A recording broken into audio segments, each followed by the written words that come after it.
Our honor and we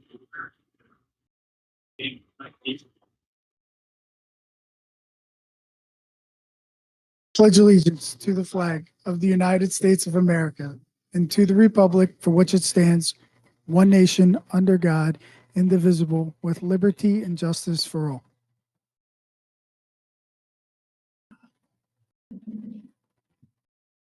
Sure. Cindy Charney, Chuck Lewis, Charles Fisher, Joseph Shaw. Here. Greg Trader. Alex Rodriguez, Michael Pierce, and myself, George Needles, present.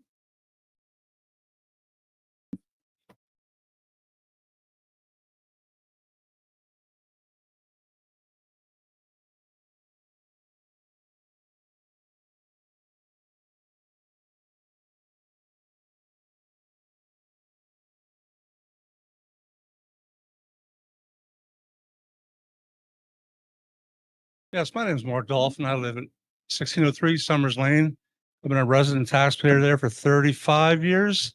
I'll make this short and sweet. The letter we got from Mr. Ryan came overnight to us. I was a little appalled by the arrogance in which it was written. It smacks of basically we're going to do what we want to do when we want to do it. Damn the torpedoes. If you don't like it, take us to court. I just want to say we will not go gently into this good night.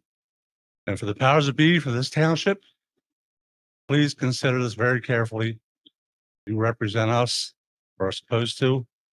It's bad enough over the years that things have come into this township to make it a less desirable place to live.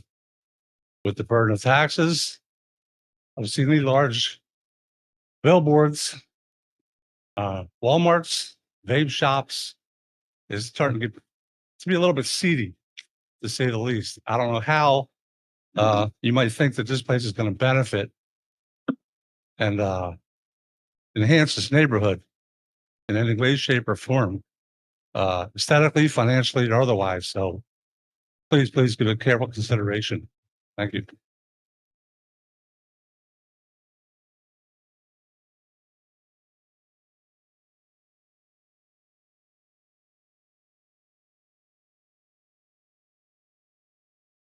Evo Popo 1507 Summers Lane.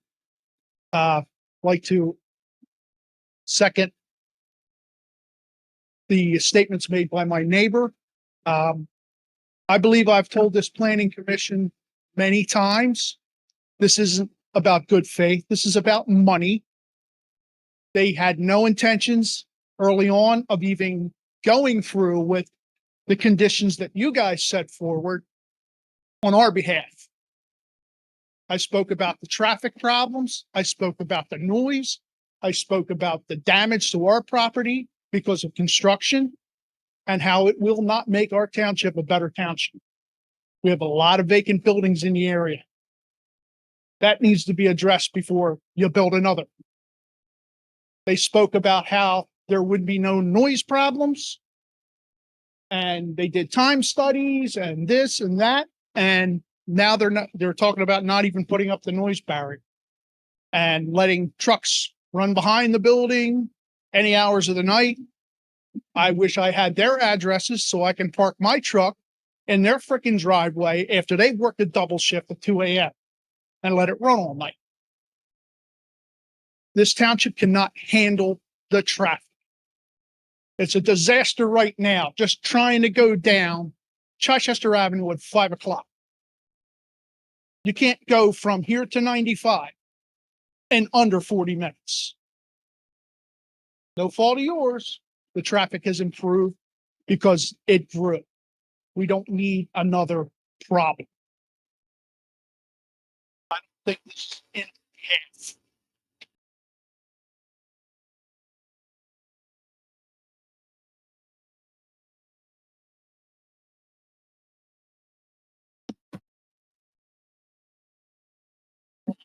$5105 Martin Avenue. I did not get a copy of this letter that some of the neighbors did.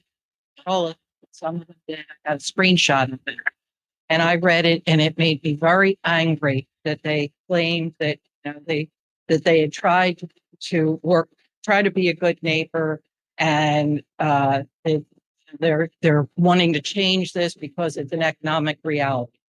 Well, first off, as part of their due diligence to actually buy the property, they should have realized it would have to be a very expensive venture with the topography, with the historical buildings, with the close proximity of residential houses. There's no excuse to not know it would cost a ton of money to do what they want to do. So that's an outright lie that this is changing again to be an economic reality. That's just ridiculous. That property may meet the ordinances, but it is detrimental to the adjacent residences. It's going to severely negatively impact their quality of life. And it is also has to negatively impact their property values.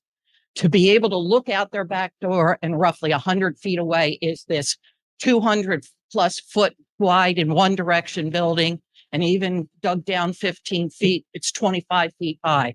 An 8-foot wall, even if that's put in, you're still seeing 17 feet above that. It's going to be an eyesore. It's going to be an eyesore from Chichester Avenue.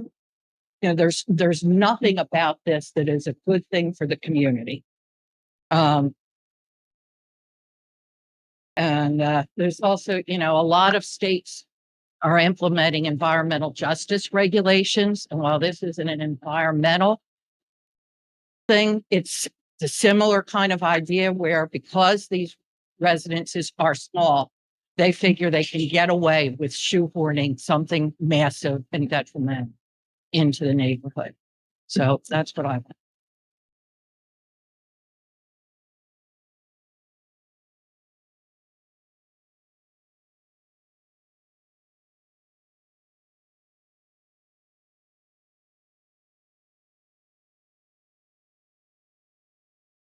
Evening, Anthony Delvacchio, 1504 Summers Lane.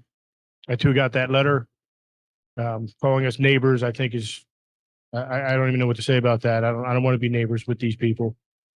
Originally, the road that was coming along the back end of the property was just going to be put in case the fire department needed it. And originally, I can recall that they said that they weren't even going to put it in. We don't need it, so we're not even going to put it in. And now it's evolved into, well, more likely that's where the truck traffic is going to pass, right behind the back of my house. And they're crying about, you're putting so much regulation on them that now they have to go to court and they're not going to be able to afford put the sound barrier up. And between here and there, we are literally in the middle of it. Literally in the middle of this building and their building. And I live right directly in the middle of it. And I don't know, you know, I'm really curious to see how this all shakes out. And I mean, are you guys going to fight for us? Are you going to stand up against these people? You're going to make them implement the things that they said that they were going to do in the first place. I hope that you do. Thank you.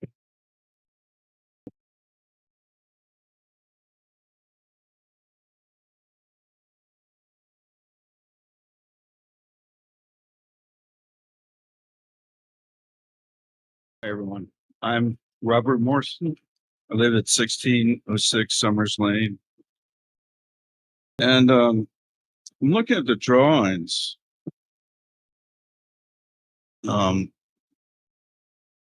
of all, I'm a engineer. I worked over 10 years with the Army Corps.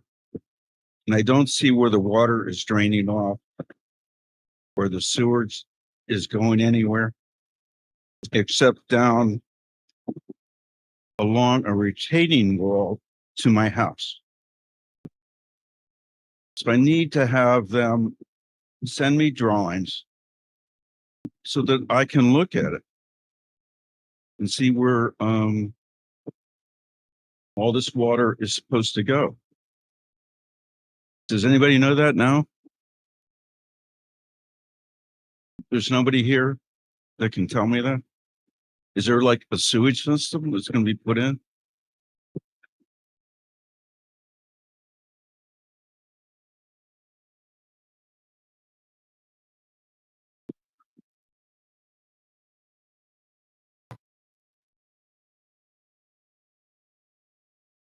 right now I'm looking at this. I have no idea how big this warehouse is going to be or the parking lot or anything. Like, show me how big it is so I can figure out what the water runoff is. Has anybody done that? I would assume so. Believe as we go further into the meeting today, the applicant will most likely be addressing that in their presentation. These are typical things that applicants present at planning commission meetings. Well, right now, this is unsafe. And the letter is a threat to us. It just sounds like a threat. So somebody needs to send me the drawings so that I can look at them and see what's, being done.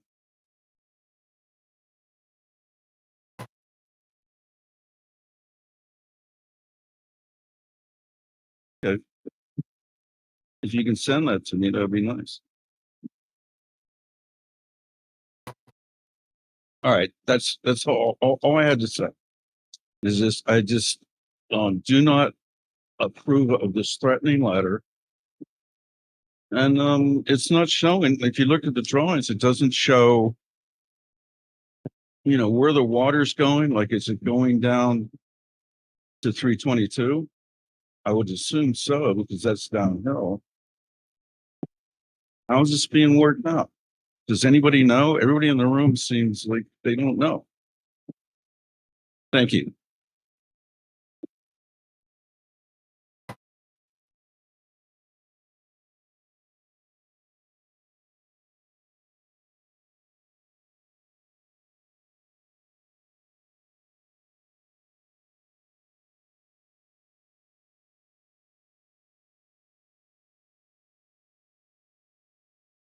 Tim, his kid. Look, with I Tim Morrison, 1606 Summers Lane. Thanks. So I lived there 20 years. Some on the road. And once every 3 years, the truck comes down, takes down one of these poles. And I know you guys are saying, well, they're gonna close it off for PennDOT. When's PennDOT doing this? Look, if these can't line up perfectly, then these guys can't have their plan. Because until our street is closed off, we're gonna have poles knocked down, we're gonna have more issues. We're just having like more stuff. My house personally has one of the lowest hanging lines. We've actually had Comcast specifically put like the wire somewhere else so it doesn't knock stuff down. As a mechanic, soot alone, all those things. That's gonna go onto my cars, onto my house, onto everything. Smoke. If the wind goes the other way, now it goes onto the other people on larger land. It's all smoke just coming into people's lungs. That's really just aggravating. That like you guys are just really upset. Yeah, I guess that's all I gotta say.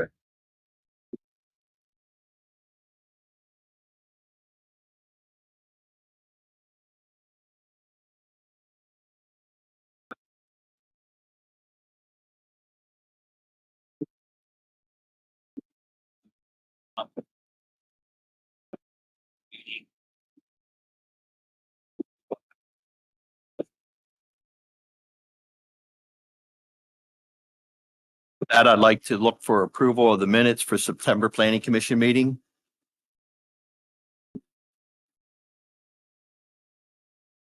Second. All in favor? Aye. Motion carried. Motion to approve the minutes from the October Planning Commission meeting. Second. All in favor? Aye. Okay. It's been approved. Now we're going to move to our presentation this morning. There's going to be two presentations. First presentation will deal with the 4800 Chichester Avenue is requesting a final approval for land development application presentation.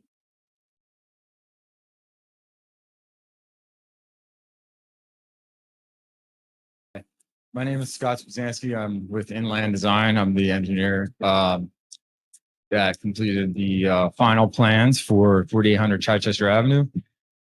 We received final approval, not final approval of our preliminary plans with conditions from the board in July, I believe it was. And we revised our plan and resubmitted final plans addressing all of the conditions that were in the resolution of approval for the preliminary plan. So I just point out a couple of the main changes we made. I see sheet 4. Yeah, I think sheet 4 is probably the best. It's just the layout of the whole site.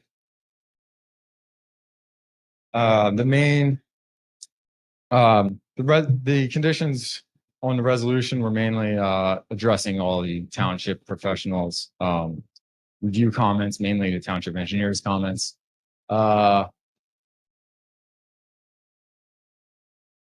Zoom in.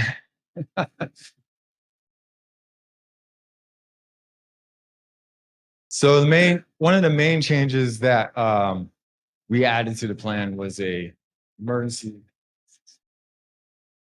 fire. I see that as a resolution.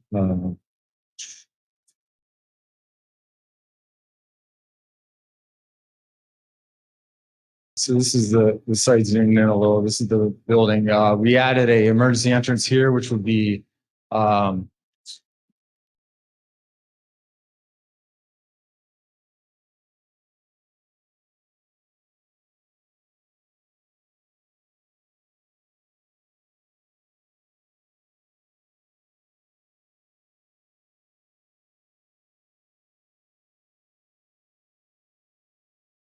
All right, and I'd like to make a comment as well. And this is just for clarification because I'm looking at some faces in the room and they look a little confused. And it's understandable why you would be confused. In a prior meeting, we had approved a preliminary approval of the plan for the warehouse going forward to the Board of Commissioners. The Board of Commissioners have reviewed and discussed that plan. The applicant has addressed will be addressing the accommodations that they are willing to make with respect to that plan, and will be asked at the conclusion to make a judgment opinion with respect to what they're presenting now.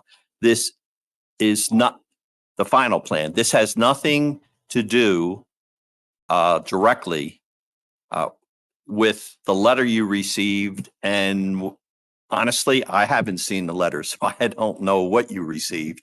But the bottom line here is we're going to discuss that preliminary plan and what's been agreed to and what's going to happen if that preliminary plan becomes final and it's approved by the board or whatever. Subsequent to that discussion, there is an alternate plan that's going to be presented, and that probably, most likely, has a lot to do with the letter you received. And at that point, again, once that's concluded, if there's some interesting comments you'd like to make, I'll open it up for public comment once again. All right. So just to clarify, this is the preliminary plan that we had considered previously, which has been reviewed by the Board of Commissioners and the applicant. And this is their response to that, and they're requesting a final approval of that plan, and that's what we're looking at right now. I would certainly look at the letter. I'm going to let this gentleman make his presentation right now, though. Now, well, it's something that's going to be discussed, but we're not going to be discussing it right now. Thank you. Steve, go ahead. I'm sorry. okay. So I'll go through the resolution conditions quickly. The first 3 are the township engineer satisfied the comments by the township engineer, comments by the zoning officer, and comments by the township planner. We have addressed all of those comments with our final plan, which we are looking at on the screen.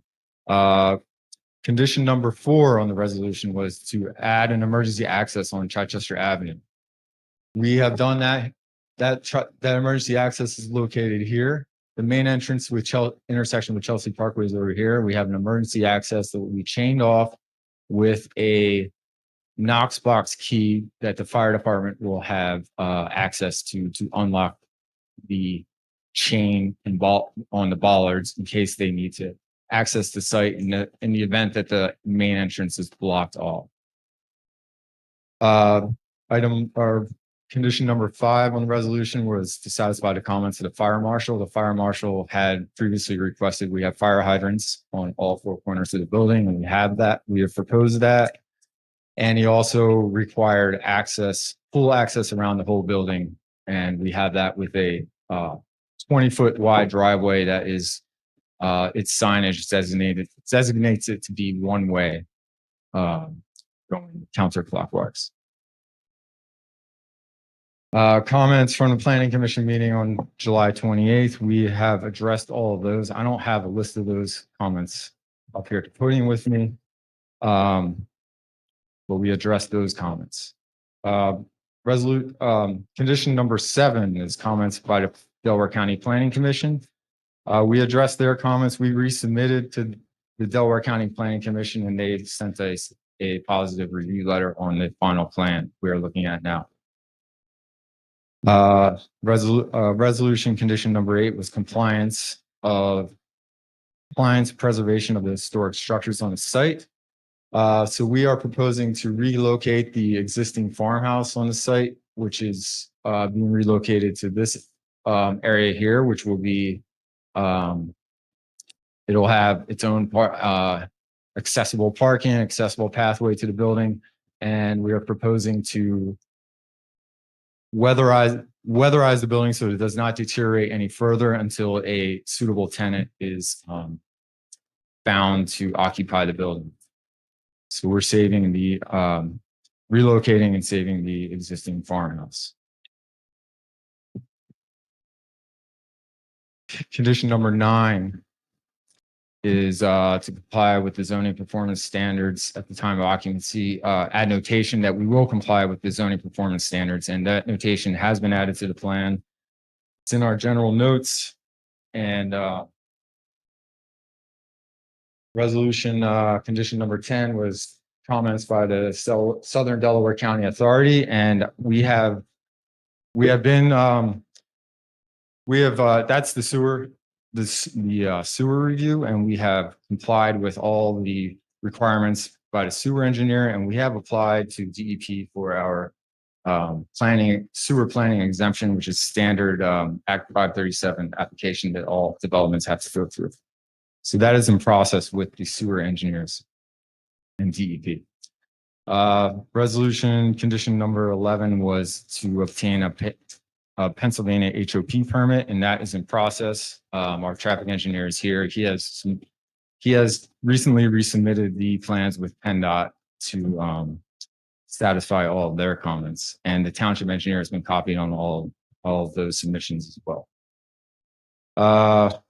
Resolution conditions number 12, 13, and 14 are water, sewer, and Pennsylvania MPDS permit, which is a DEP permit for erosion control. I can tell you all those are in process. Our MPDS permit is in its final review. I just talked with the Delaware County Conservation District about that this week, and we will be receiving that permit once we add a couple more comments that he had about our plan. He indicated verbally that he's going to be issuing that permit. Resolution condition number 15 is a fee in lieu of open space, and that township. It's a general note. It's been a general note on our plan the whole time, and that will be coordinated between the applicant and the township upon final approval.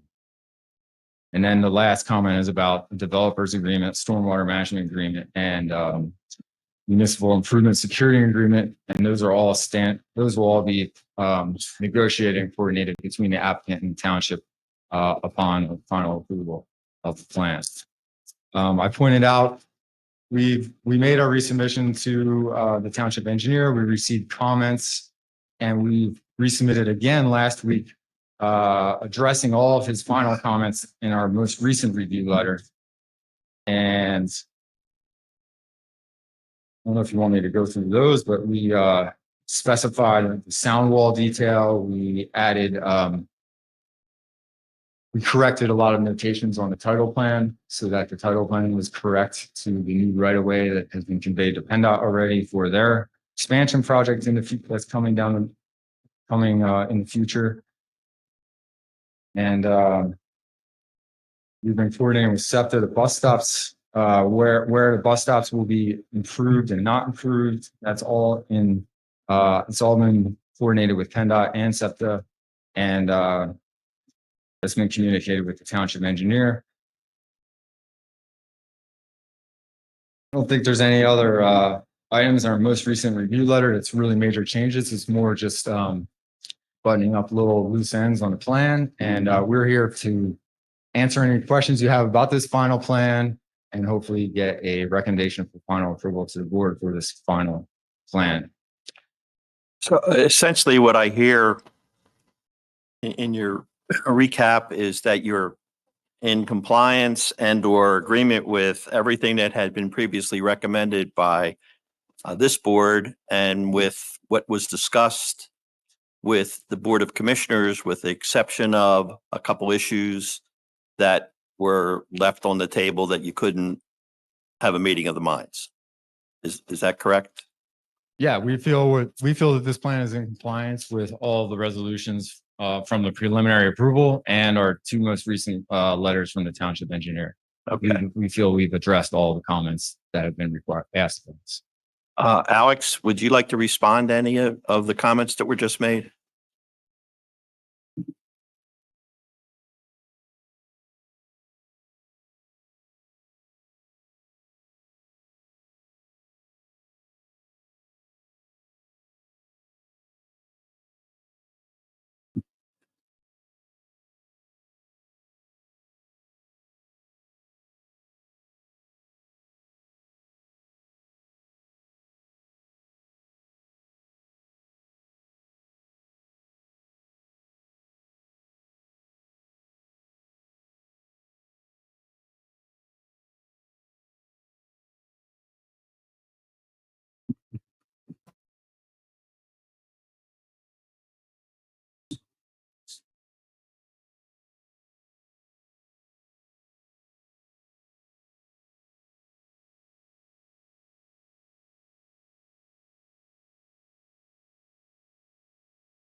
Okay.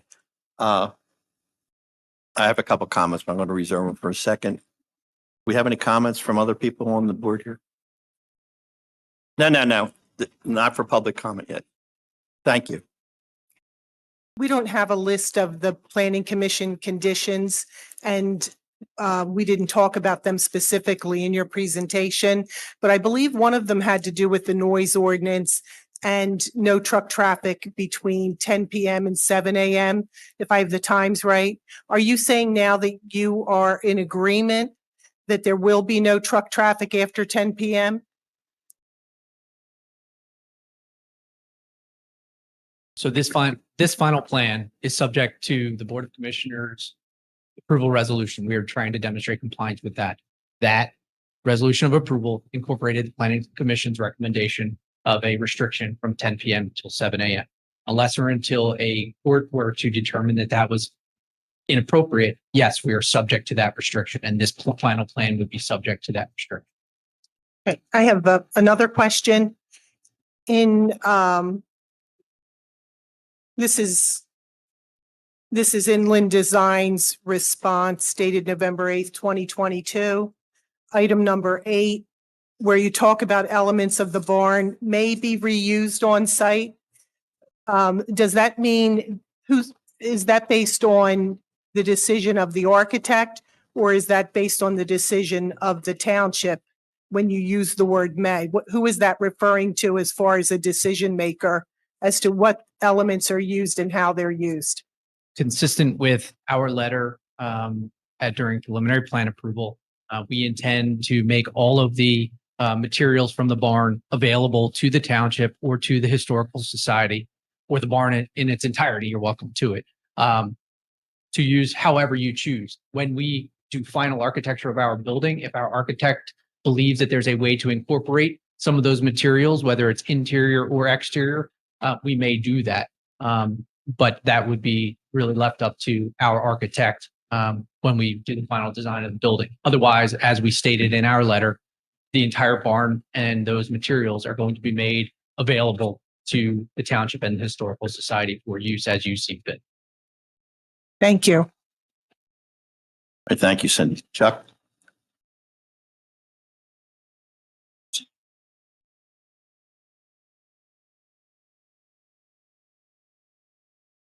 We filed an appeal from the preliminary plan approval with respect to the hours of operation.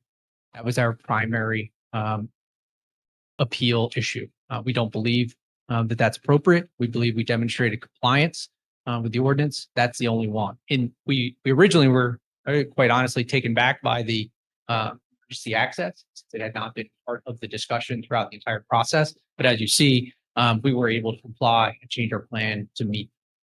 So really the only thing I think left on the table with respect to not seeing eye to eye was the hours of operation. They've adjusted. The height of the building is compliant with the ordinance, and there was no requirement of us to lower the height of the building.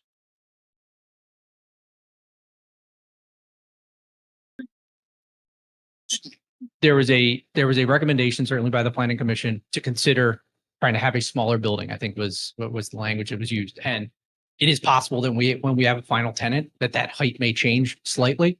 But until we have a tenant and have that final design of the building, at this point, we are simply complying with the ordinance, which I think is in compliance with the resolution that was passed by the Board of Commissioners.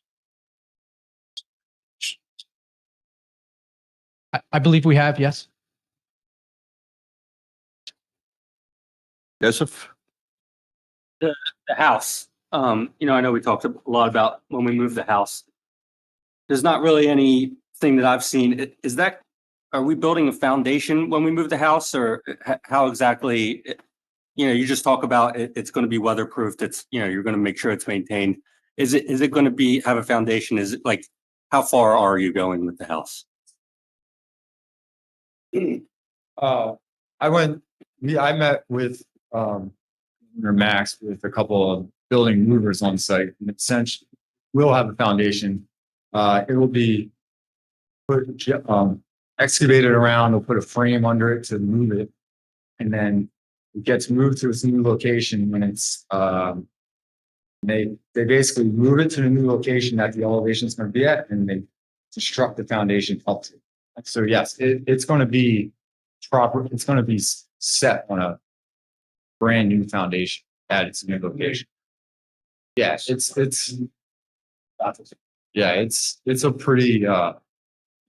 pretty major operation, and the guys who do it know exactly to save historic buildings.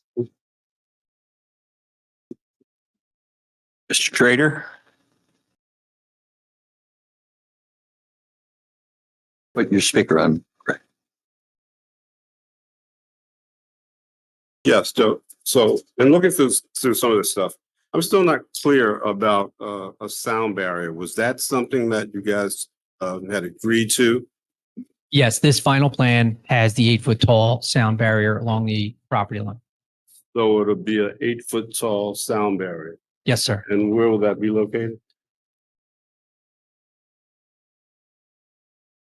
This line here, all the way down the plan, and as you see there, it continues further. Originally, our preliminary plan, I think, had it terminating a little bit earlier. But then from some comments and requests by the neighbors, we were able to extend it further down the property. And that along that lane or that avenue there, you'll have truck traffic? No. There will be, on this final plan, there will be this lane here is intended only for emergency vehicles. Technically, cars here could go this way. But because this is two-way traffic. These vehicles, when leaving for the day, almost certainly would head straight out to the intersection. All truck traffic coming to this site is required to stay on this side of the building to come back to the loading docks and exit in that same manner. This is only 20 feet wide and is signed for one-way traffic heading counterclockwise and is intended only to provide 360-degree circulation around the building to meet the fire marshal's requirements. And I also was wondering about the lighting, that the neighbors, along that corridor there would be exposed to. Our- Well, I'm sorry, go ahead. Didn't mean to interrupt. Our plan set does include a lighting plan, which is compliant with the ordinance, which demonstrates that there is no light spillage from our site onto the adjoining properties. Are you planning to put trees along that lane there? Yes, there's a quite heavy landscape buffer that actually at times goes on either side of that sound fencing. Mhm. And then to the extent possible, the existing trees will remain. I think there was a request for one or two of them to come down because they're dead. But there is a rather extensive landscape buffer all down this entire property line, as well as along Chichester Avenue. But between the building and the neighbors, what are you putting in fully grown trees? Scott, What's the question? Are you putting fully grown trees in, between the building and the neighbors? No, I mean, the trees, I have to look at what the caliper size is. It's usually 2.5, 3.5. I just don't recall off the top of my head. Here's the landscape plan here. So we're proposing trees the whole length of boundary line on the Summers Lane side. The only place the gaps here are where there's a couple large existing mature trees that we're saving. And you can see along the frontage, we have buffer evergreens along the entire frontage. And once you establish these trees, at maturity, what height are you predicting that they'll be?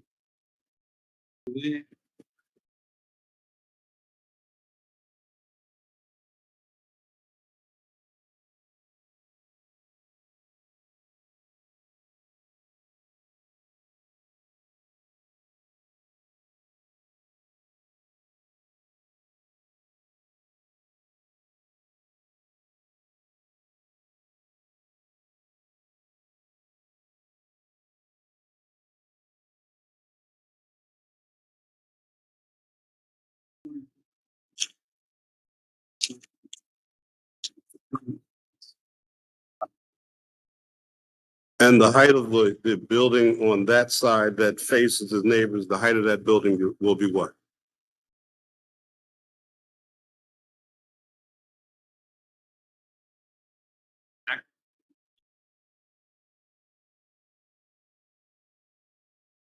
Okay. The height above ground is how? Is what? Above ground? Okay, no further. the top left corner and down. So, I mean, rough math, it's 25 feet higher than what they'll. No, so that's all first. That's fine.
That's a pretty good summary, I think. And just to be clear, I mean, the Board of Commissioners did issue a preliminary plan approval. And so I know that you know this, but reiterating, a final plan, the purpose is to demonstrate that you have complied with the preliminary plan approval and any conditions. And this plan complies with that. And as I stated, currently, this plan is subject to those restrictions on the hours of operation. Unless or until a court would overturn that, we have to live by that because that's what the commissioners approve.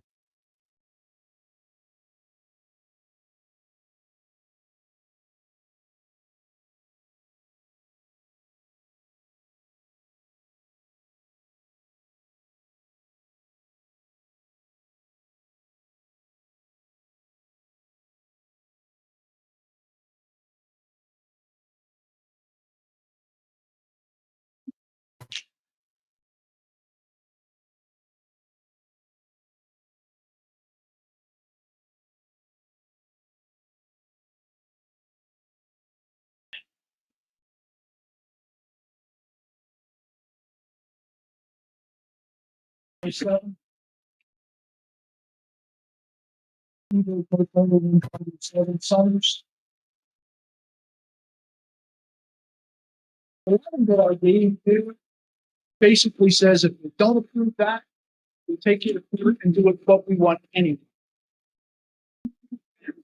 Like my neighbor said, that sounds like a threat. That doesn't represent what we want. That doesn't represent a good neighbor. So there has to be a compromise somewhere. I know that Greg had spoke about doing the soundproofing of the area before construction began to limit the amount of disturbance to the neighbor. I haven't heard any mention of that. I know you discussed the sound quality, the sound study, that if you don't have a tenant, how are you going to know what your sound is going to be? And it sounds to me from the comments that this gentleman behind me just said, that we don't know who's going to be in there. So how can we be held accountable for it?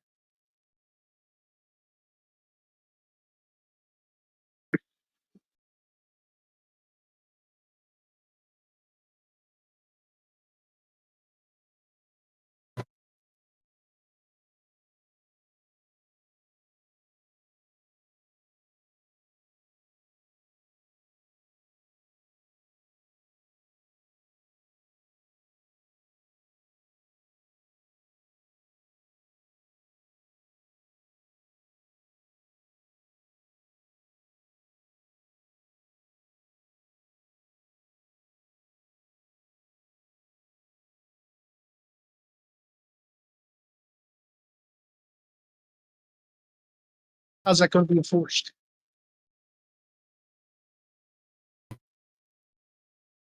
By who? The township can't even enforce trucks coming down Summers Lane.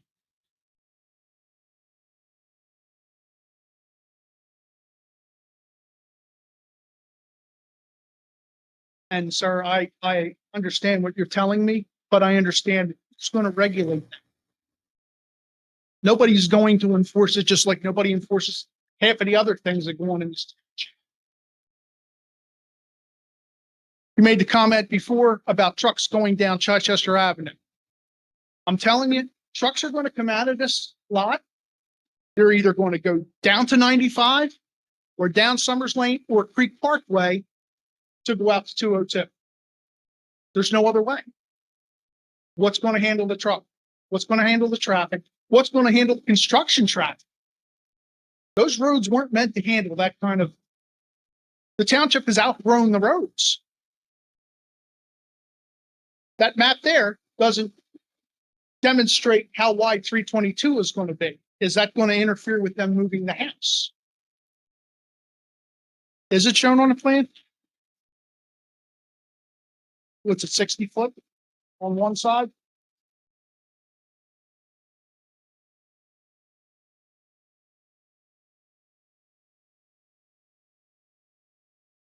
Well, then I stand corrected.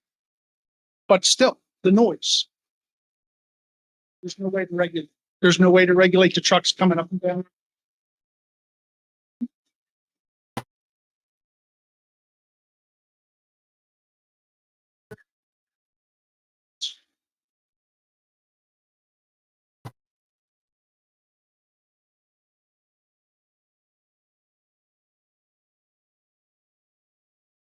Once again, Mark Dolphin. Gentlemen, has there been sound studies done so far? Detected? And did you have a decibel level that you originally comfortable?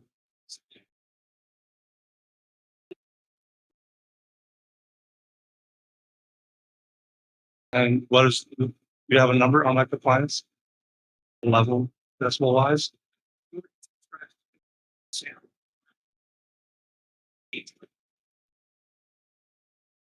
Peace.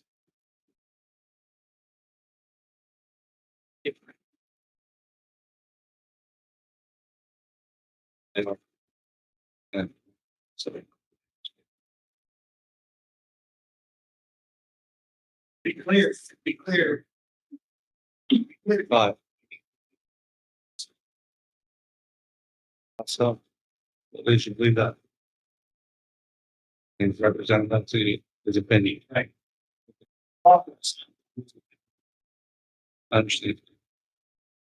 Yeah, I worked for, I was a teacher driver for 28 years with DHL Express. I had 30 bay doors there and that sound, their normal peak operations over 67. That's. I moved in here.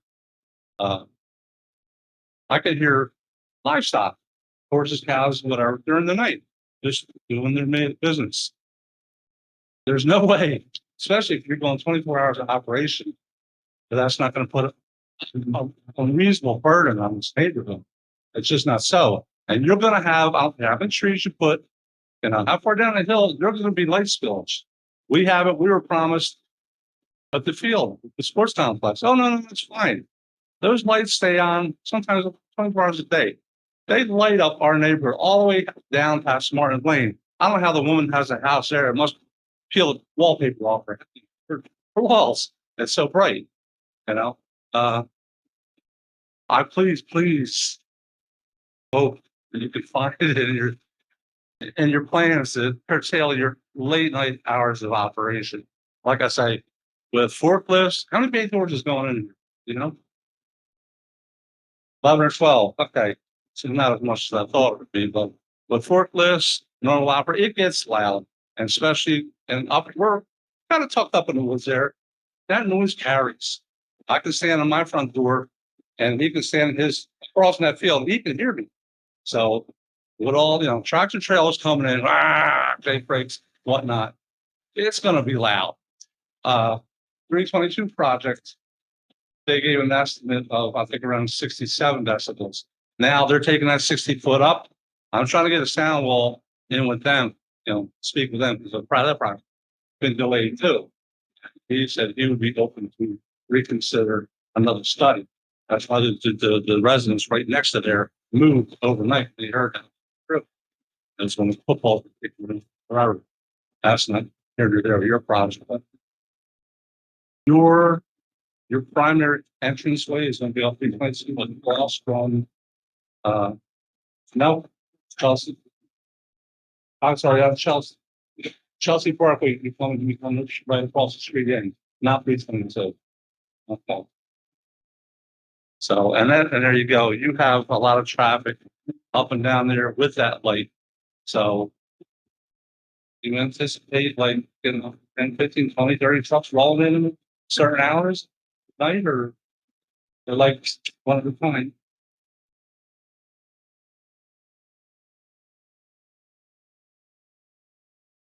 What is basically the commodities that we use in your house? Buried? And the house you're moving down, do you have intent of leasing that for commercial space? Okay, that's about it.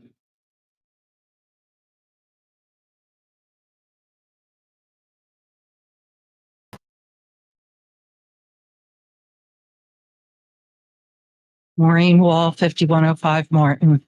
I don't know if any of you know that the traffic that was to come out of the ball fields was supposed to be restricted to only turning right or left onto Chichester Avenue. And there is even a very small sign that says you're not supposed to cross over Summers, and yet 20 cars at a time come down Summers, on one lane. coming through that. Nobody pays attention to it. Nobody stops it. So there is absolutely no reason to expect these trucks are not. Or coming down, try to turn into. It. So, that is nothing of a protection. Also, they've talked about all of the landscaping. I have pictures of warehouse over behind Applebee's in Aston from the backyard of one of the houses. And there are existing trees there, and this is actually taken further than these houses will be. And you can very clearly see this building. They also dug down 15 or 20 feet, so it's not, at the same grade as the homes. And there's no hiding these buildings.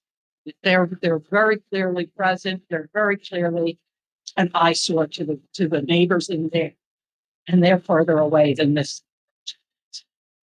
And I don't truly understand the planning commission's role, but I don't understand how the planning commission can approve something that's.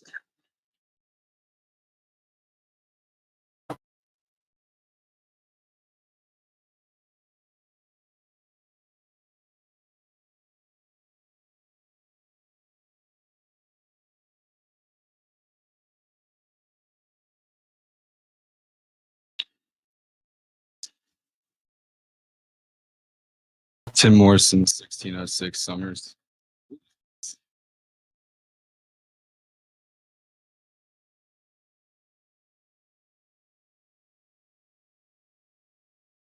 Yeah, the zoning ordinance for the township states 7A for a receiving land use category of residential, public space, or open space from 7 a.m. to 10 p.m. is 60 decibels, and from 10 p.m. to 7 a.m. is 50 decibels.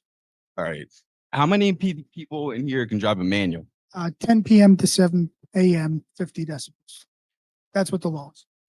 How many people in this room can drive a manual transmission? Where do you shift? When do you shift? No. What RPM do you shift at? Yeah, normally at least like 1,000, 2,000 RPMs, right?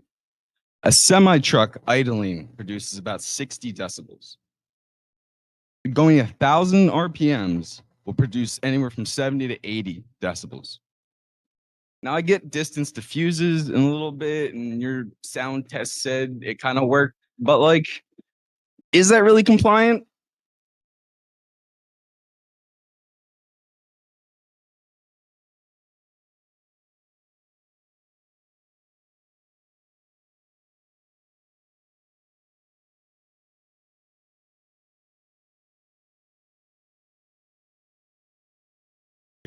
Robert Morrison, 1606 Summers Lane.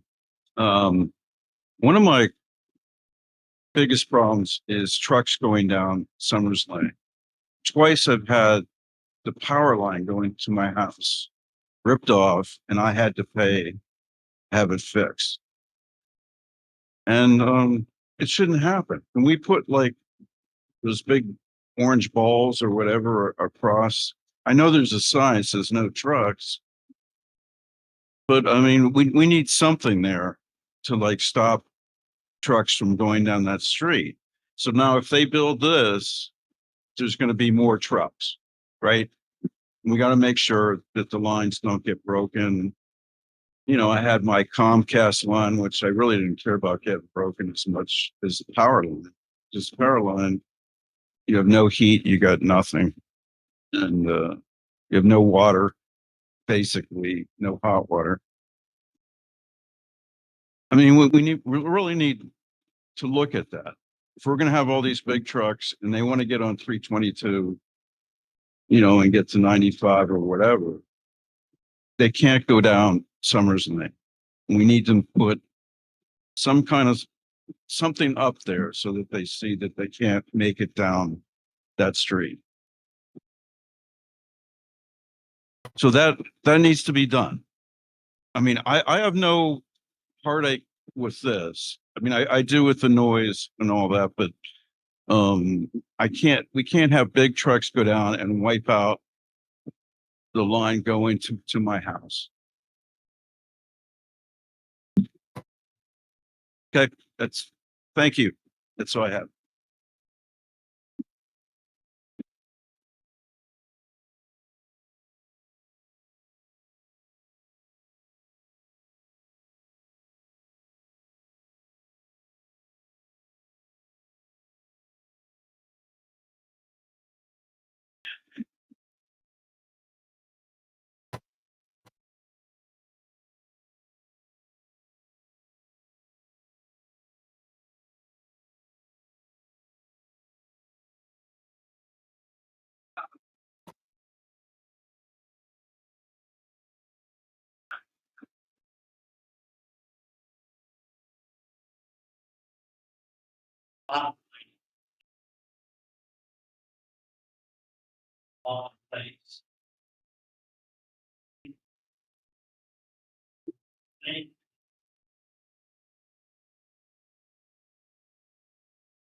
Make a motion to put it to a vote. Second.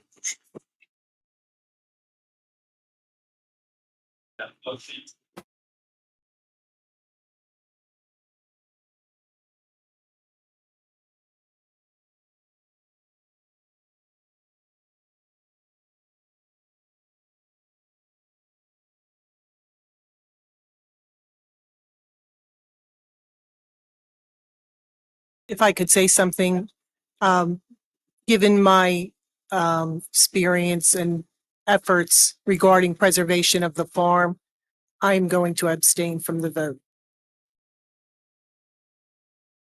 to avoid any perception of bias.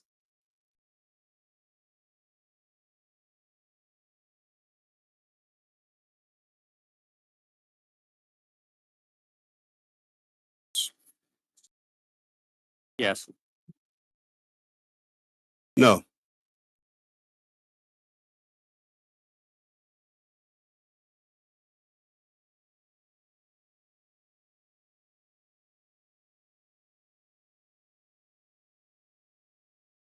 So if the applicant plans on coming to the December meeting, the December Board of Commissioners caucus meeting would be December 1st at 7:30 PM for presentation. They typically will then consider the ordinance the next week at the Board of Commissioners meetings. So for the general public, that would mean that the applicant will be here 2 more times. December 1st, giving a presentation in front of the Board of Commissioners, which is a public meeting allowing for public comment. And then again on December 8th, where the proposed resolution would be considered.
Oh, that was discussed as well.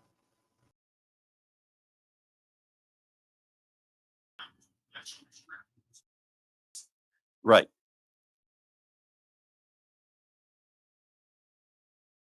That's their position. That's their position. No, go ahead.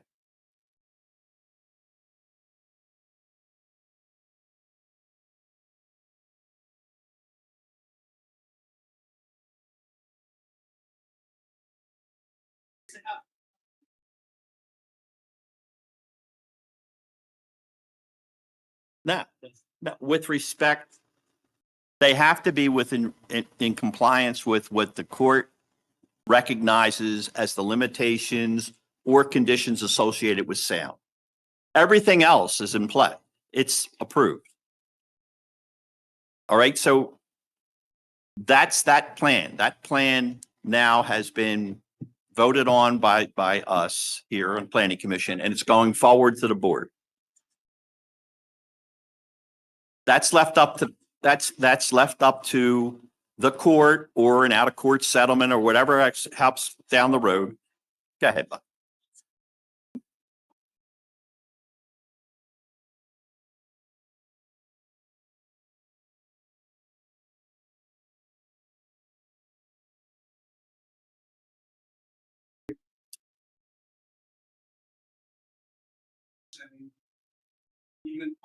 Preliminary.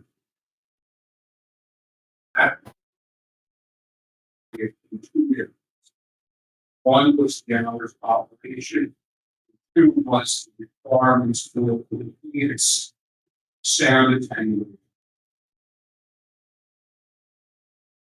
So as a result of that,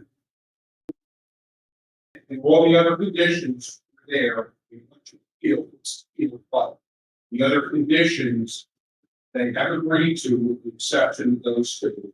Council has indicated it. The board says that the township is right. Law. If the board says that the township is wrong in imposing those conditions, they will comply with what was determined to be appropriate related to sand and hours problem. Saying that correctly. Okay, so let me finish the explanation because that may be a question. They have taken, the applicant has taken the position that many of the conditions that have been agreed to by the parties in the state were not necessarily required by the zoning codes or the ordinances of the township. But in order to gain approval, they have agreed to all of those extra things. The next plan was the backup. That work, which means that their position is, I don't confuse that plan, but their position is that the backup, which I would characterize as the stripped down work, meaning no sound walls, no enhanced landscaping, no purpose, complies with the zoning.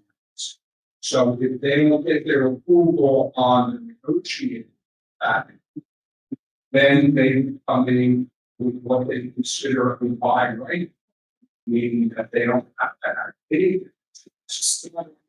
Hence the letter.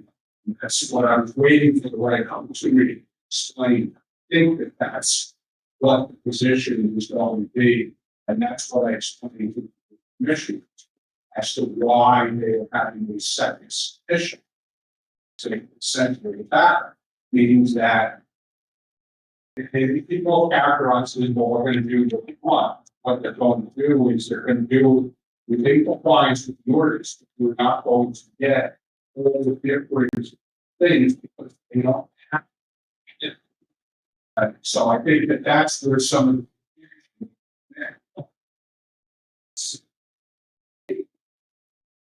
industrial complex. Well, I disagree with you. I understand that it was a residential. Jason.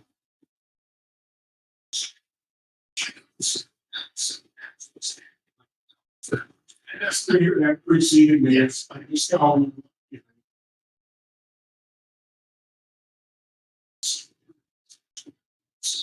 So. There is, and I believe I understand. My decision that that's sad. Whatever, and I was trying to bring it's important. I think the board recognizes this. The board recognizes it's important. That's why they insisted that it would be. The applicant disagrees with that. I say, have the right to hear me. So, that's their line. Everybody has the right to do it. So they're going to, you know, what they said is, which says that we have to comply with all the law. Which says we don't have to comply to those two aspects of it, then we will comply with what the board determines are the appropriate sound invitations and others are. So right now, that's not. Those two, yes. Correct. I haven't seen. I haven't seen.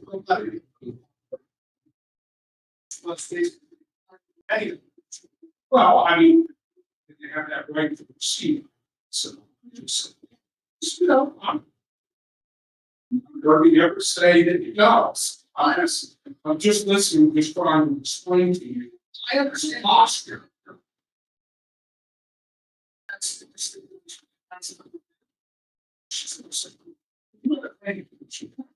It's an environment process. Right, they put it up stairs and they it's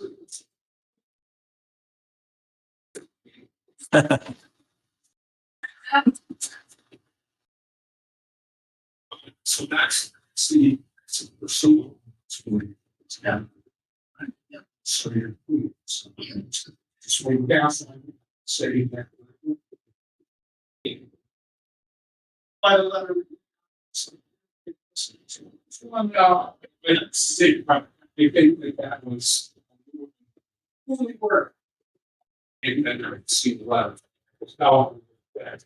After these things. Concept one, that is. He's telling you what the actual charge is.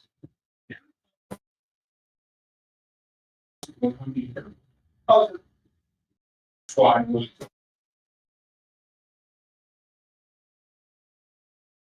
All right, but one other thing that you had mentioned, and it's something that as a resident of Upper Chai, you ought to be aware of, is there is an official map of Upper Chai.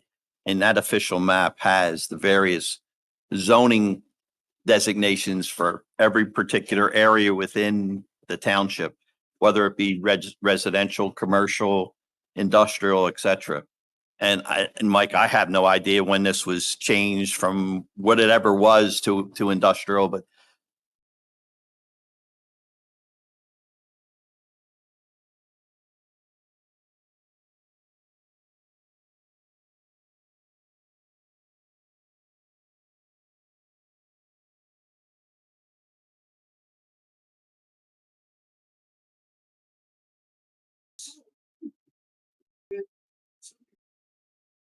so the point. There is, So the point that I'm trying to make though is once the zoning is changed, if somebody comes in and buys that property, the township can't all of a sudden say, well, wait a minute, we meant to change that back or we meant to change it to something else. It is what it is. It is what it is. And then you have to deal with that. Okay. So it's important to understand that. I mean, you could move into, I have a cousin moves into a beautiful home and there's protected land in back of it until it was not in our state, but until they decided that maybe we ought to get rid of this land and they sold it to a developer. And so all that protected land that was in back no longer existed type thing. Not very happy camper. Not a very, just for clarification, we have reference of that property being zoned industrial back in 1983. okay. Yes.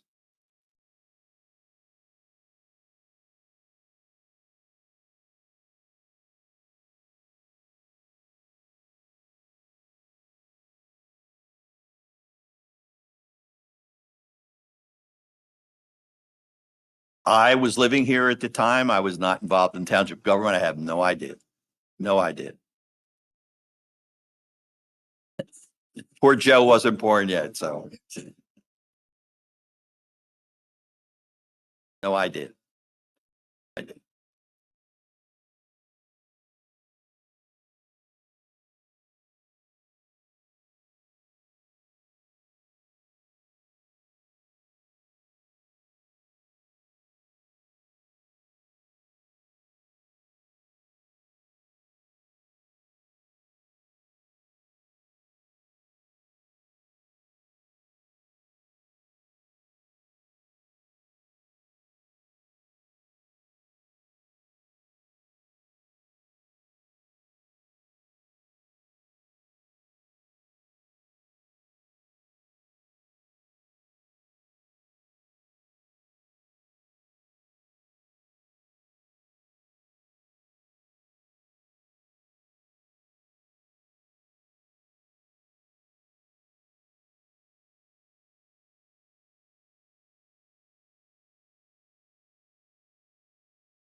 All right, so if we can return to the meeting.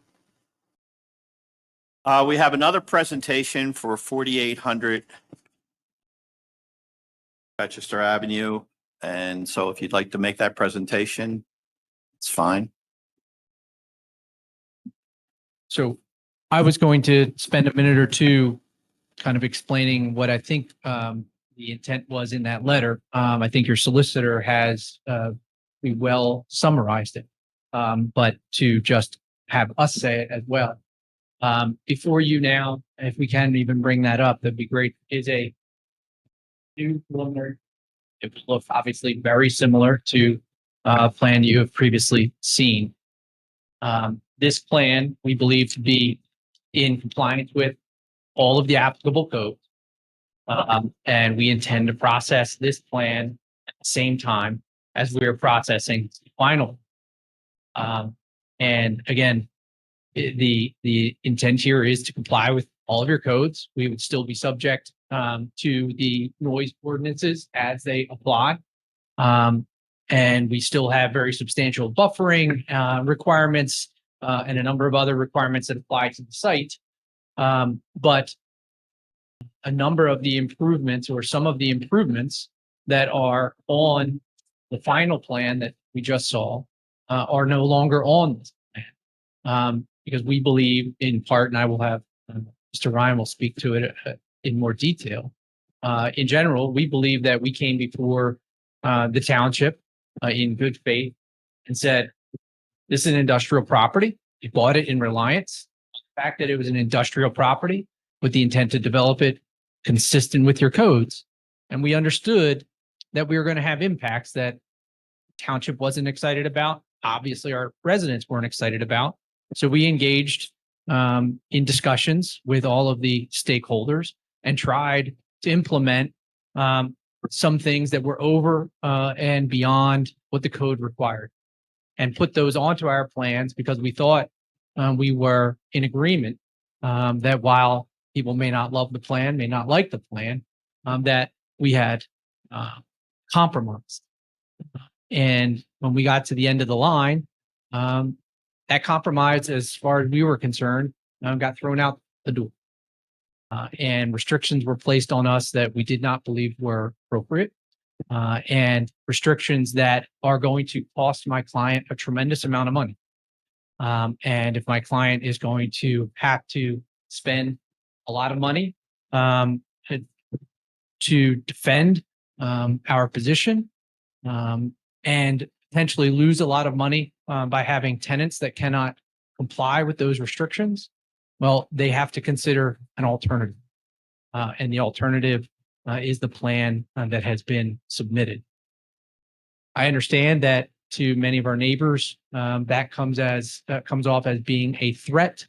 And it is not intended to be a threat. It was intended to be simply an explanation of where we are and why we are filing the alternative plan. I am happy to have Scott come back up and describe for you the preliminary plan and how it differs from the plan that you just saw. And then maybe answer any questions that Planning Commission might have about that plan. Before we have Scott come up, I want to ask Alex a question. Alex, have you had an opportunity to review this plan at all? Fine. I mean, so you haven't seen exactly what this plan is. Mr. Chairman, we did an initial submission, I believe August, and Alex issued, there was a full round of reviews by all the township's consultants, including Alex. What Alex is indicating, I believe, is that we then submitted an additional revised plan recently addressing Alex's, excuse me, I think you had 10 or 12 comments in your review letter. Is that right, Alex? 10. Yeah, so Alex issued an October 25th review letter with 10 comments on the preliminary plan. Okay. And so then on November 8th, we submitted an updated plan addressing those comments. Okay, go ahead, proceed, Steve. Scott Swazinski again.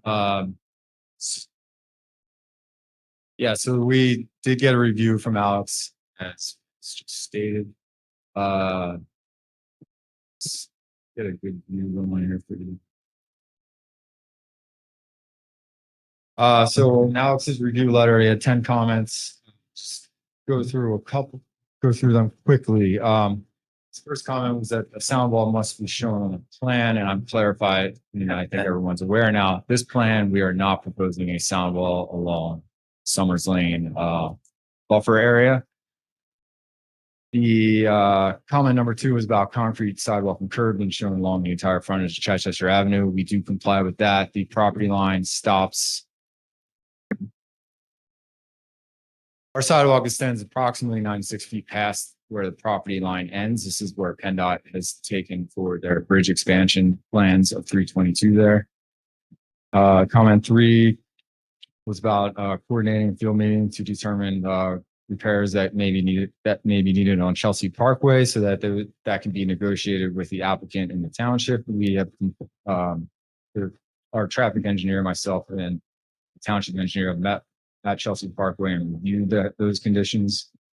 Comment 4 was about bus shelters being shown. Our bus shelters shown on the plan are in coordination with SEPTA. There is a shelter. This is the Chelsea Parkway four-way intersection here. There is an existing shelter here. That shelter is being modified and having a sidewalk constructed to access that shelter. And there is a pad being installed on the opposite side of Chichester Avenue to allow for a future bus stop if SEPTA warrants it. At this time, there's no bus routes that go down that way, so there's no bus stop proposed there at this time. However, SEPTA requested we do a bus loading pad there in case they change their plans after the 322 expansion. And the other bus stops on Chelsea Parkway will remain as they are now, and SEPTA has directed us to have those plans. We've reflected those on the plan. Comment 5 is about having an accessible route to the bus stop on the opposite side of Chichester Avenue. As I just stated, we are proposing a accessible sidewalk on that side of the street.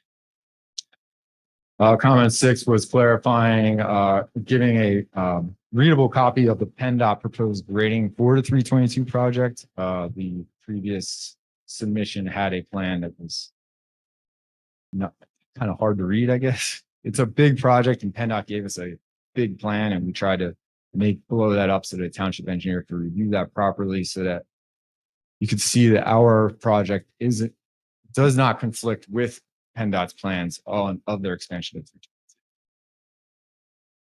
of we submitted a the comment 6 was about having a copy of the elevation rendering of the view of the building from 322. We submitted that for the township to review. It's essentially the same view as the previous plan, as we are not proposing anything different along the 322 side project.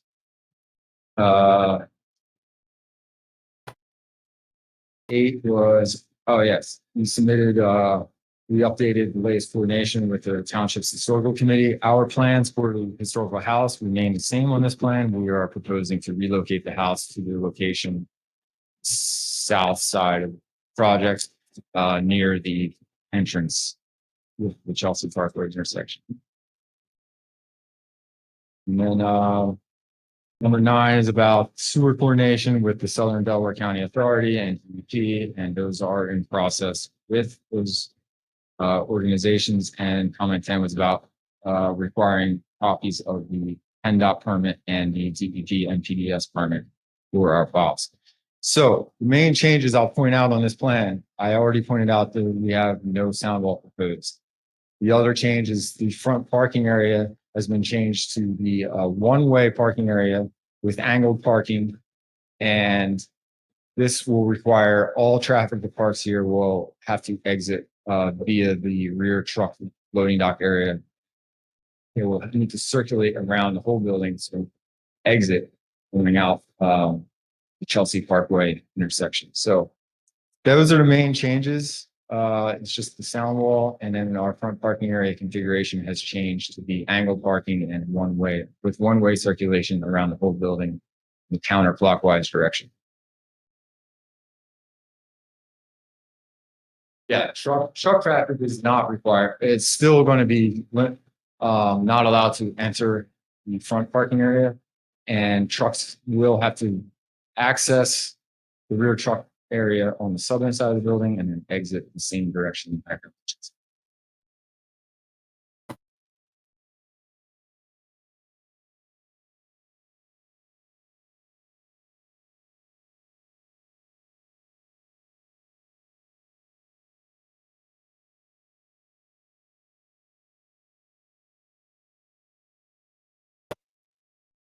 I'm Max Ryan.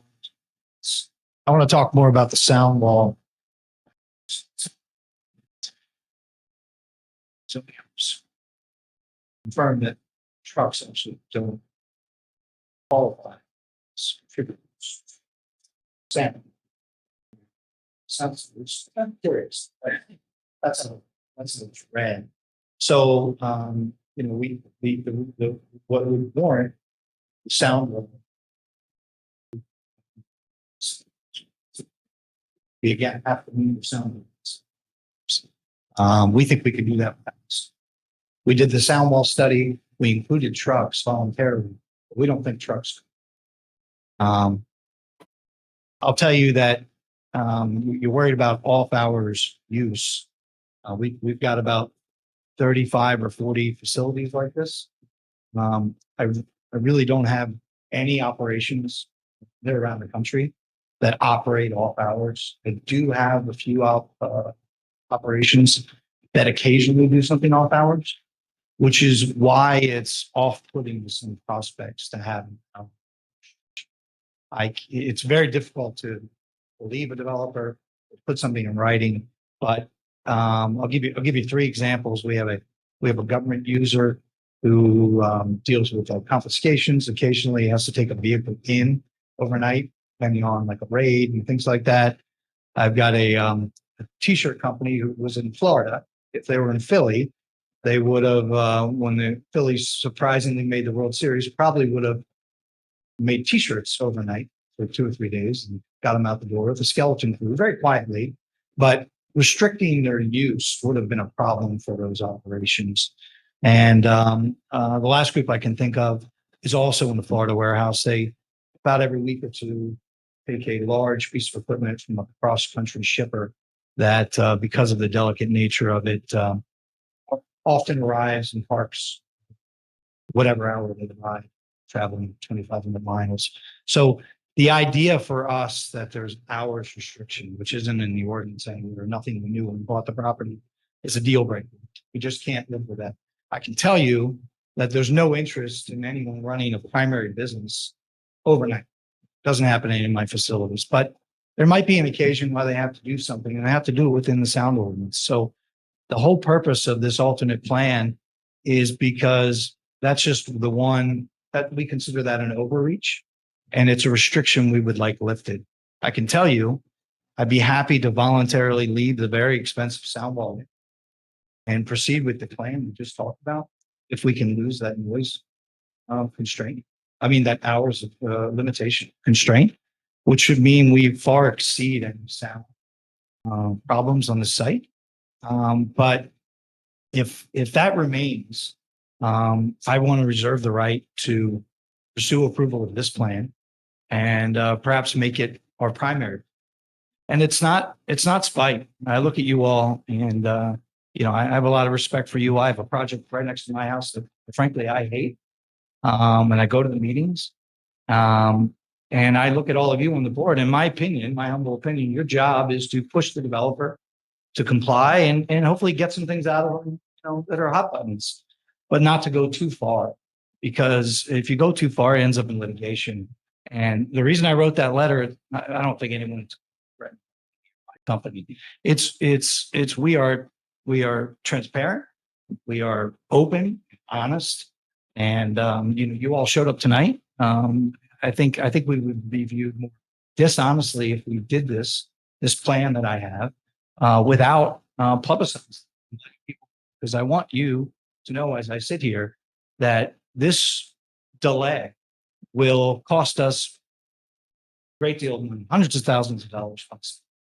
And as I told my partners all along, things that we're doing voluntarily, the first question to me is, well, why would we do those things anymore if now you're? So I strip those things out. We'll end up economically the same, and the neighborhood ends up worse off. And I think that's wasteful. I have a theory. You can have $1, I can have $1. Let's not rip it up. That's ripping it up. So I'm here to say, I think the hour restriction is an overreach.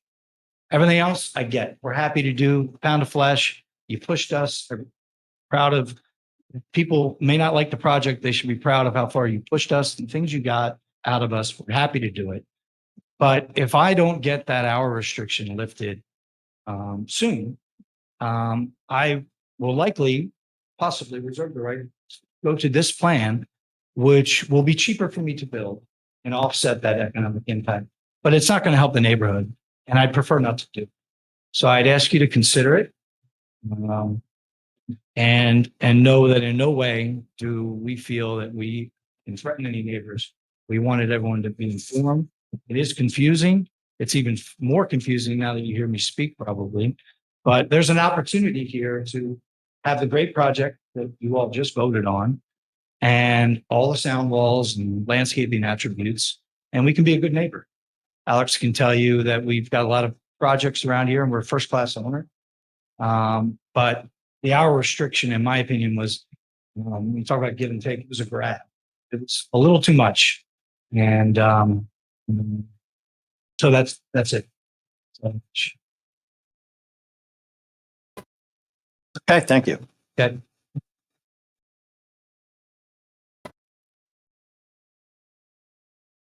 Or we'll try this again, very short break. Everybody, anyone want to say anything? You got 2 minutes. You can step up to the podium and say what you want to say. Or you may have heard enough. But I'll open it up for public comment for the next few minutes if you have anything you want to say or add. Yeah, sure. I can tell you of the 35 or 40 warehouses I have, nobody can find anyone to work during the day, let alone. So, you know, I can't tell you what's going to happen. But it's just, that's just a little humor I wanted to add. It's just the reality of it. These businesses don't really operate, but occasionally, they might have to do something. We're always going to meet your sound limits. That's our job.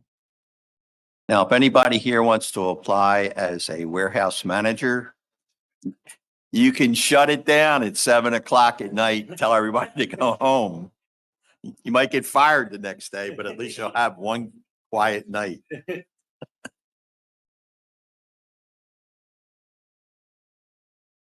Maria, you don't have to put all those comments in.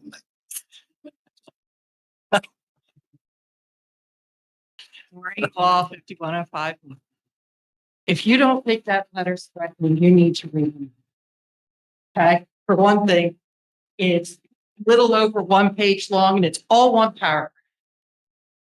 It definitely is done in a nasty tone. Okay, so that demonstrates to me your attitude. And I'm also going to say, I'm glad to hear somebody's trying to do something in your backyard. You don't. I'm glad to hear that. Are they also putting it that close to your back door? Can't do that close because I don't have those.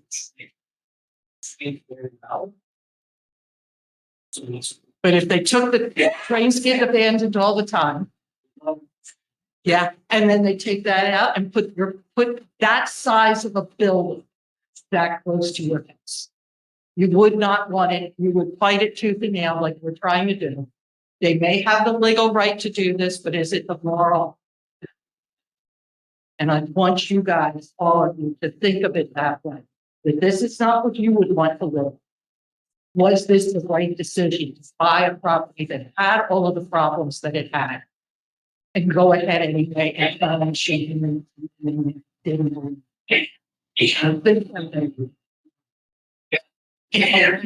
It's lit. It doesn't mean it's. I think it's just everybody else. We may know, I don't think you've got anybody who wants to. To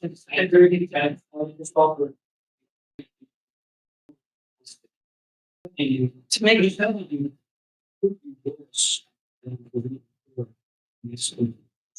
it the only palatable thing I see is to make it so that there's more buffer between the building and the back of the houses. If these houses had a big backyard, that would be different too.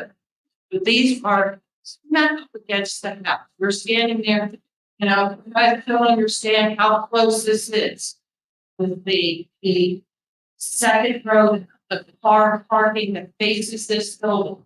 That's how close this building will be. It's a huge bill. It won't look like, and it will be detrimental to these people.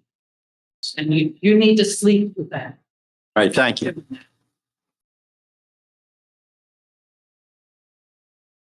Hey, do we have any questions on the, oh, I'm sorry.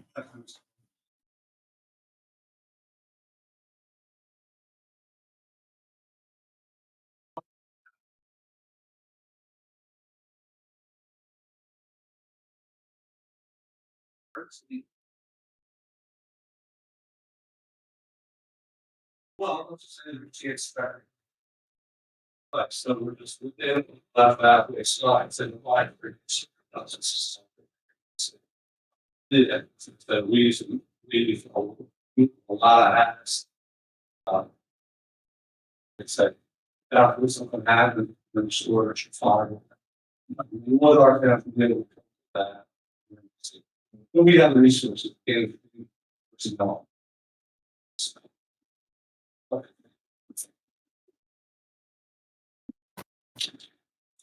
Well, let's start with Alex. Alex, you have any comments?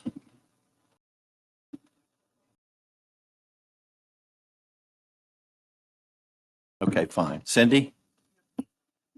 Chuck?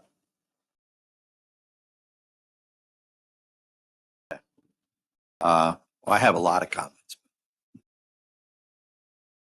Basically,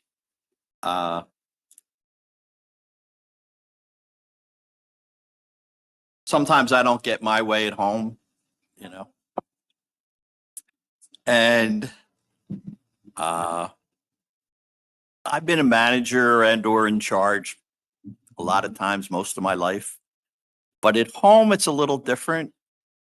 I don't know if anybody took a Myers-Briggs test in your life, but they ask you basically, you know, what kind of person are you and stuff.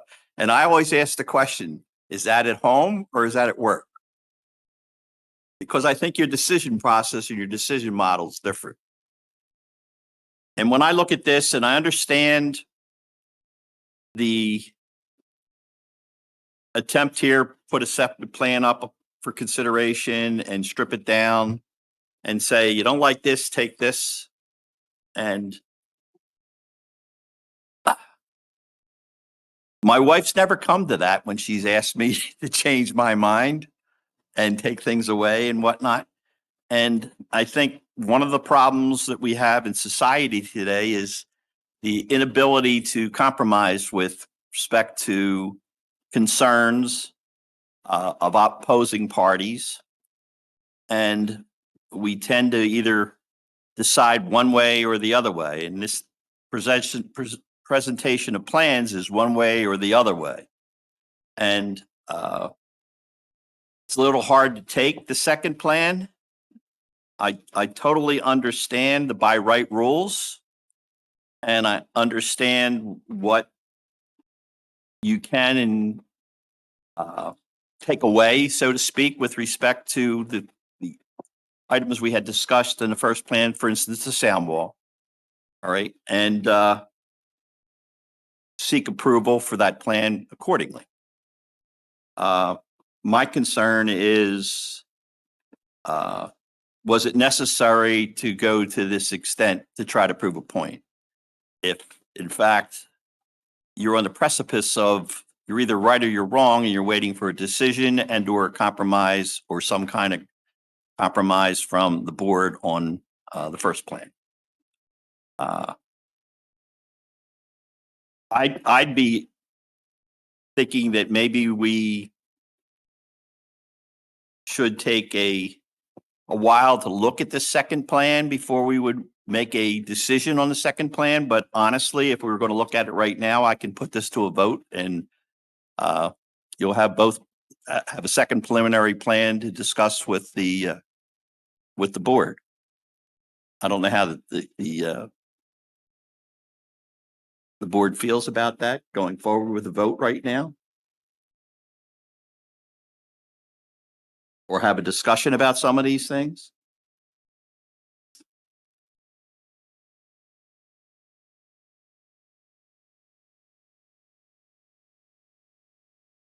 Chairman, may I make one comment? Certainly.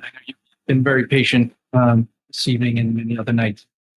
To maybe a point I didn't make clear, because I agree with you about compromise, and particularly in this society today, the inability to compromise. You're at one end, you're at the other, and that's politics, and that's in everything. We thought we had a compromise, and maybe the planning commission doesn't see it that way. Maybe the board of commissioners see it that way. We thought that our prior plan was a compromise, and so we weren't trying to be the ones that said it's this way or no way. It was, we thought we had a compromise and somebody said no. And so that's why we had the alternative plan. So I just want to make sure that that's clear, that we did feel like we spent quite a bit of time. I think we were actually at this plan, at that prior plan, for almost a year. And if you look where that plan started to where that plan ended, there was a massive change. I know it didn't necessarily address everything that our neighbors wanted, but planning commission got a lot from us in that plan. So we did think we had a compromise. But as Mr. Ryan pointed out, final piece that was added on at the end was no longer the compromise we had made. So if the planning commission would like more time with this plan, if you would like us to see where we get with the other plan, we're happy to ask you to table it tonight, and we will come back. We'll give it some time. Okay, I appreciate that. All right, can I have a motion? We will table this for future date. And the applicant will have an opportunity to come back. I don't think there's any extension problems with this. It's a brand new plan. Well, I'll get an extension to you. Okay, An extension's never been a problem for me. okay. Well, with that being said, can we have a motion to table? Second. All in favor? Aye. Motion carried. Thank you.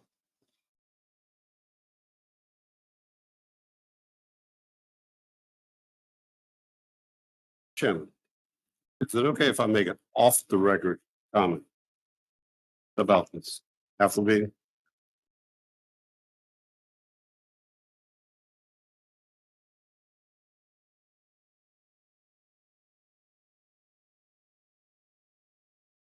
Shuffle so many papers, I can't find my agenda. There we go. Thank God the Phillies are out of the World Series. We don't have to worry about the ball game. We have hope for next year. We have hope for next year. No pitching. I agree. Other business. Greg, any other business? Okay, well, since the neighbors are still here, then I'm gonna make an on-record comment. And this really would have been nice if they had stayed and heard this. It wasn't so much that we sit here, it's our purview to pass this along because they met all the objectives, basically. It's the fact that they decided right from the beginning to place this project where they did, irregardless of its effect on the neighbors. So it wasn't so much that I was voting no in order to say, I don't know, put a wrench in the works. No, it was to point out to them that even though you have the money to do what you think you have to do, you still can't put anything anywhere without regards to the people around that project that you affect. And that's my comment.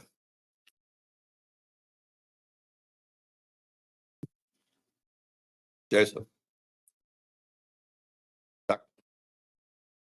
Cindy? I have no comments. I'd like to thank the residents for coming in and speaking their minds. And with that, I hear a motion to adjourn. Second. Approved? Aye. Approved. We are dismissed.